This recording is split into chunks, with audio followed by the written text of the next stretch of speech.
I was a student here when the college first began in Parkville in 1960, and it was a very important year for two reasons. First of all, it was because the new college had been built, or largely built, by 1960. And secondly, it was the first year of the full-time academic course to replace the previous four-year apprenticeship. And I remember the first lecture in chemistry, the lecturer came in, cleaned the bench with a rag, and looked up and said, "At the end of this course, 1 in 3 of you are going to get through." And he was exactly right. I think one of the most striking things about starting here, it had virtually no equipment.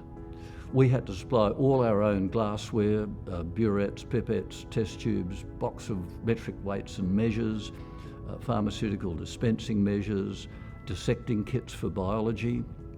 All had to be supplied from our own pockets. The course in many ways prior to 1960 had probably not changed for 40 or 50 years in content.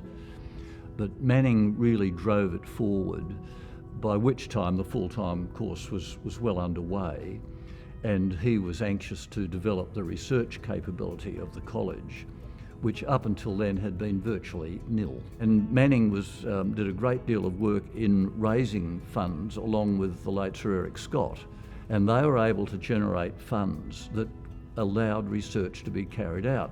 At the same time, the academic standard of the college, by the use of PhDs, increased. It enlivened things. So it was very, very significant.